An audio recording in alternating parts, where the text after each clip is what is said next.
everyone, my name is Maddie, welcome back to my channel and welcome to this video where I'm going to be chatting through some of the 2021 releases I really wish I had got to last year. So if you've seen my goals video, if not, I will link it up above. One of my 2022 goals is to catch up on some of the 2021 releases that I didn't get to.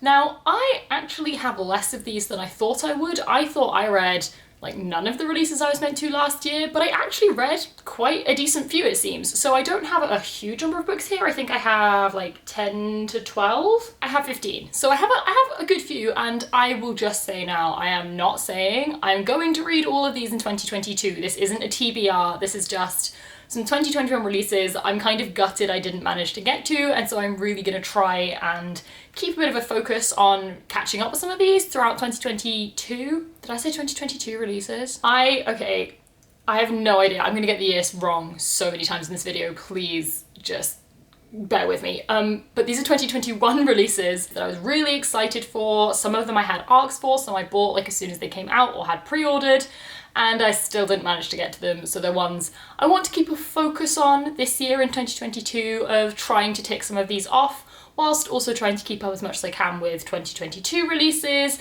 and reading other backlists and other books I want to read.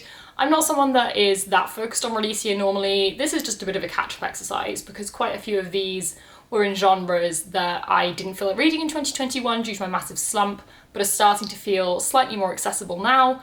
And so maybe I'll try and get some of them this year. So we're gonna get straight into it because I do have 15 books. I'm not gonna do huge synopses. I obviously haven't read these books, so synopses are always a little bit difficult, but I'll do brief ones, do what I can, and let's go. So the first kind of group we are starting off with is 5 contemporary books. I will say the genres are always a bit iffy because I have a lot which span genres or I don't know how to classify, but these are pretty clearly contemporary, so we'll start here. The first being Beautiful World, Where Are You by Sally Rooney. I have only read one Sally Rooney book. I read Normal People, but I did really enjoy it when I read it, God, 3 years ago now, quite a long time ago. And therefore when this one came out and there was so much buzz and hype around it, I thought I'd really want to give it a go. I did actually start this book. I read the first 40 pages and this was right in my phase where I kept starting books and then putting them down and being like, nope, not right now for that one.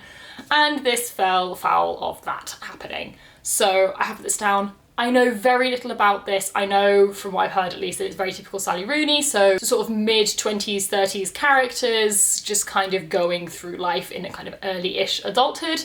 I don't know anything more than that. It's very pretty. I enjoyed the few pages I read. I know my mum's read this and said that it has a really odd writing style in a way, so I'm intrigued to see how I get on with it when I get to it, but this is one I would really like to get to this year, but at the same time I could say that for every single one of these books. Next up, going into kind of the YA contemporary mode, we have 1500 Miles from the Sun by Johnny Garza Villa. Oh, I don't know, I don't speak Spanish, I don't know whether that should be a Y sound. Anyway, this is a YA contemporary. I think, I want to say it's male. Again, this one doesn't even have a synopsis on it, which does not make my life any easier. But I know this is by a trans author or a non-binary author. I know this is one that Teresa from Sappho's Library absolutely loved. It was one of her favourites of 2021. And it just looks gorgeous and I think it's really cute. It's coming of age, it's own voices POC, own voices queer. It sounds like a fantastic read. I really know nothing about the plot of this, but I kind of don't need to, I feel like, with YA contemporary to an extent, because I'm kind of there for the vibes and like coming of age and seeing how people grow and learn. So the actual plot points don't matter, but I don't mind going in. I'm happy to just roll with that. So I'll pick it up and find out what it is at some point. Next up is one I got an ARC of, so I feel awful for not having read. That is Meet Cute Diary by Emery Lee. This is, oh God, its own voice is trans, I know that much. Definitely queer, these are all queer pretty much.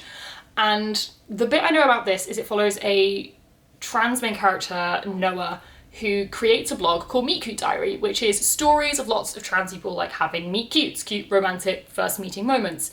And I think it gets revealed that this blog is completely fictional. They've just been writing complete fiction and people kind of get mad about this. That's all I know. I've heard some really mixed reviews of this one. I think I'm gonna love it. I've heard a lot of people critiquing it because the main character isn't necessarily a particularly good person. If you know me, that is my favourite thing in a contemporary. If we're following good altruistic people, I don't care. If we're following people who keep fucking up, I am interested. So, I'll give it a go, we'll see. I got an arc of it and it's super floppy, so I really need to get to it. Next up is Bedazzled by Ryan Lasala. Ryan Lasala is the author of Reverie, which I did read when it came out, and I did enjoy. I didn't love it, but I enjoyed it. I think the reason I didn't love it is I was a little bit confused whilst reading it, I'm not gonna lie, but this one doesn't have any fantastical elements, so it should be a lot easier to follow. And this follows, I don't know the characters' names, Raffi, who has a passion for like costume making and things like that, and is entering a costume making contest, I think at a Comic-Con, and for some unknown reason, I can't remember what the reasoning is, he ends up having to work with his ex-boyfriend, and like, it's just gonna be tense. And I don't know if it's a second chance romance or just them trying to kind of get over the tension. Nonetheless, I'm very intrigued to give it a go. It's got a gorgeous cover, it'll be fun. I like the crafty side of it. I think that's gonna be a good time. And then finally for contemporary, we have The Mirror Season by Anne-Marie McLemore. I have only read one Anne-Marie McLemore book. I've read Blanket and Roja, and I did like it. I didn't love it as much as I thought I would, but I'm really intrigued to read a contemporary from them. So I'm super intrigued by this. I know it's a much darker tone contemporary. I know people who've read it and have like struggled with it.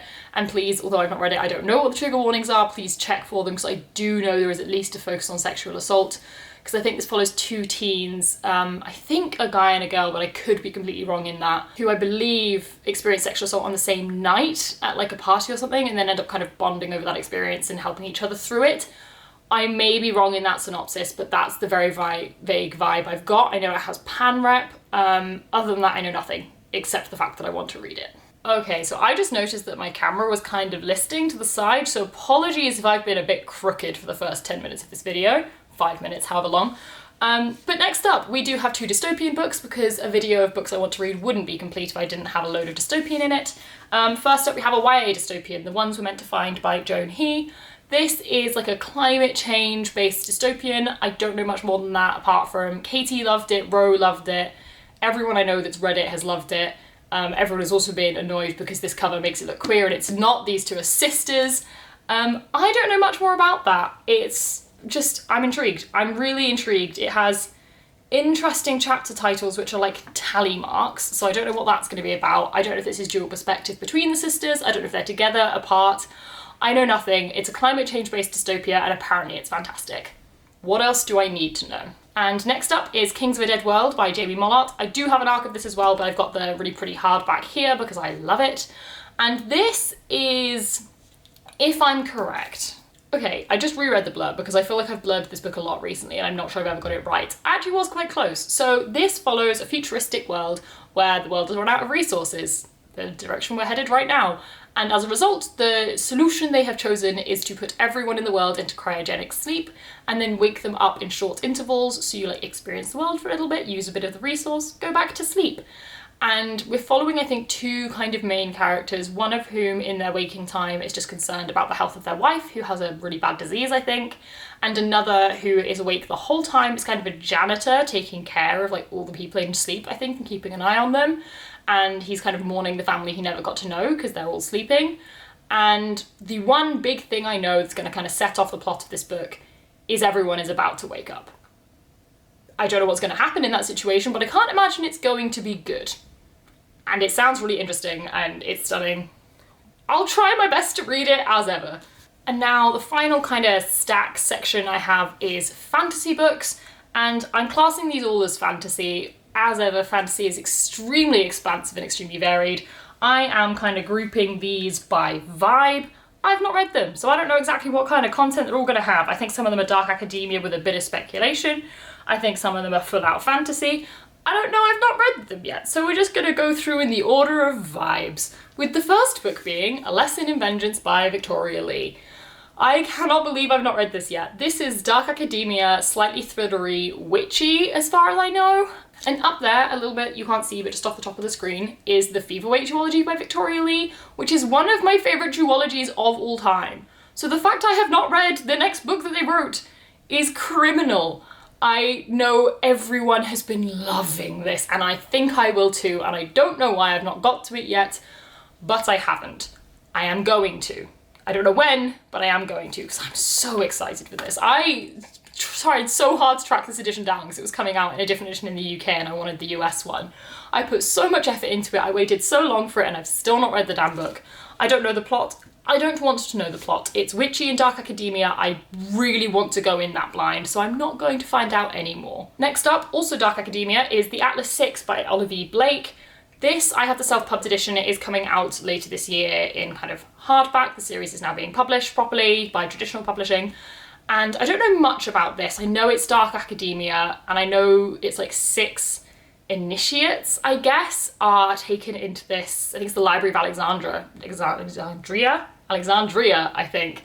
So you know, the big library that burned down however long ago. They're taken in there, and I think basically 6 of them are competing for 5 spots. I don't know much more than that. It's competition, it's dark academia, it's like slightly Grecian ancient vibes, even if not setting.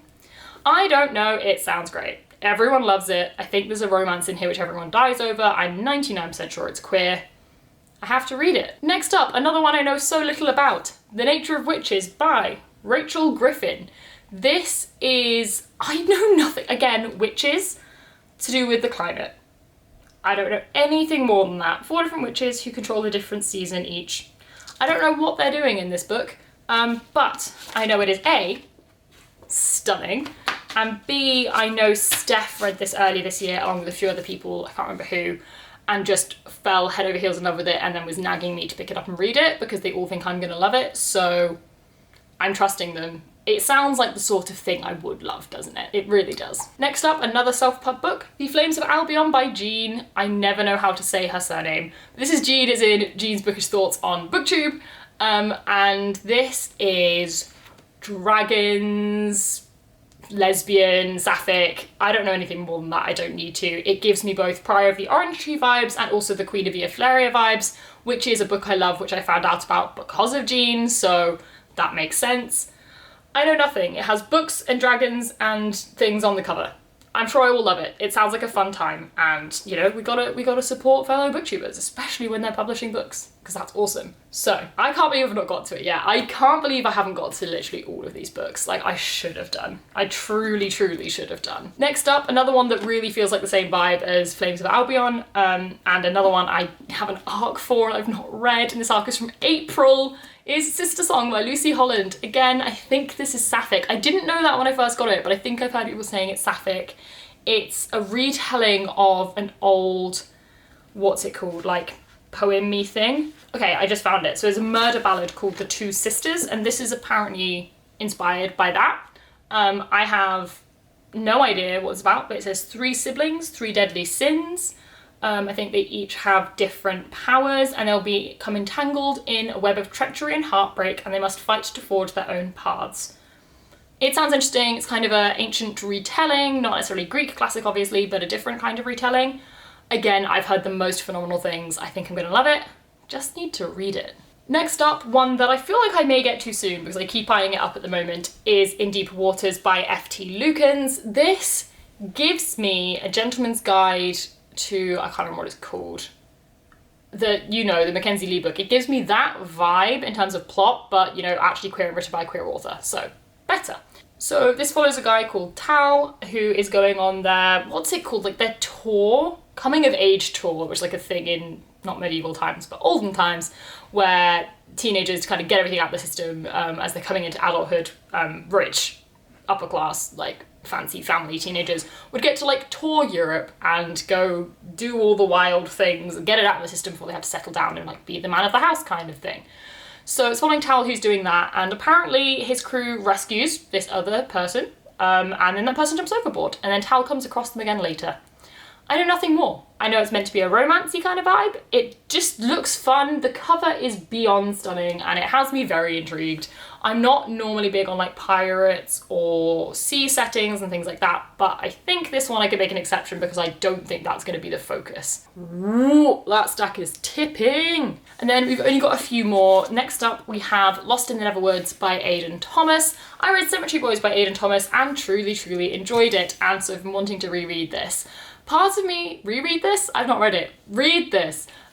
Part of me is very nervous because it's a Peter Pan retelling, and I don't tend to get on particularly well with fairy tale retellings, but I truly, truly trust Aidan Thomas. I really, really do. I just think it's going to be really cool, and I've seen some of the like concept art that he's had done for this of the characters, and I see that and I'm like, that's freaking epic. This looks great. I know very little about this. I know it's going to be dark. I don't know much else. Ooh, okay, so it's been 5 years since Wendy and her two brothers vanished into the woods near a small coastal town of Astoria, Oregon. Wendy returned with no memory of where she had been and what happened to her. Her brothers did not. Interesting. I don't know. I want to read it. Like I want to read all these books, obviously, that's why I'm making this video. Next we have one I really should have got to. I went on and on about how this was one of my most anticipated releases of last year, and I got a lot of other people to read it for that reason. Then I didn't read it because it came out right as I got into a full-out fantasy slump.